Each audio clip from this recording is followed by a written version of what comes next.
মাধ্যমে এই সদর আসনে মনোনয়ন দেওয়া হয়েছে।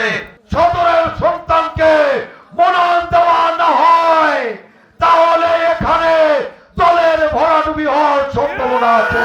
ভারপ্রাপ্ত চেয়ারম্যান তারেক রহমান কর্তৃক 31 দফা সম্পর্কে জনগণ এবং নেতা কর্মীদের সম্মুখ ধারণা দেওয়ার উপলক্ষে এবং টাঙ্গাইল সদর 5 আসনের প্রাথমিকভাবে ঘোষিত মনোনয়ন পরিবর্তন করে সদরের সন্তানকে দেওয়ার দাবিতে আজকের এই বিশাল মহাসমাবেশের সম্মানিত সভাপতি সংগ্রামী হেডমাস্টার আমার অত্যন্ত প্রিয় মানুষ নবী হোসেন, এখানে শহর বিএনপির সভাপতি মেহেদী হাসান আলিম, উপজেলা বিএনপির সাধারণ সম্পাদক এম এ রোগ।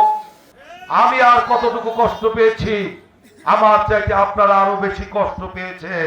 আপনারা আমার জন্য রোজা রেখেছেন, নামাজ পড়ে দোয়া করেছেন, নফল নামাজ পড়েছেন, তাহাজ্জুদ পড়েছেন, কিন্তু সিন্ডিকেটের মাধ্যমে এই সদর আসনে মনোনয়ন দেওয়া হয়েছে।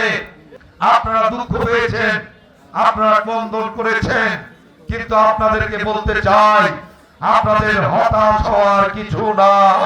ইতিমধ্যেই বিএনপি তালিকায় চূড়ান্ত না, ইতিমধ্যেই বিভিন্ন জরিপে দেখা গিয়েছে যদি আপনাদের চরের সন্তানকে সদরের সন্তানকে মনোনয়ন দেওয়া না হয় তাহলে এখানে দলের ভরাডুবি হওয়ার সম্ভাবনা আছে। তাই আমি মনে করি দেশ নায়ক তারেক রহমান সদরের জনগণের হৃদয়ের যে আকাঙ্ক্ষা, সদরের জনগণের মনের যে ভাষা, আল্লাহ তোমার কুদরতি উসিলায়, তোমার কুদরতি মহত্তা দিয়ে আল্লাহ তুমি বেগম খালেদা জিয়াকে সুস্থ করে দাও আল্লাহ।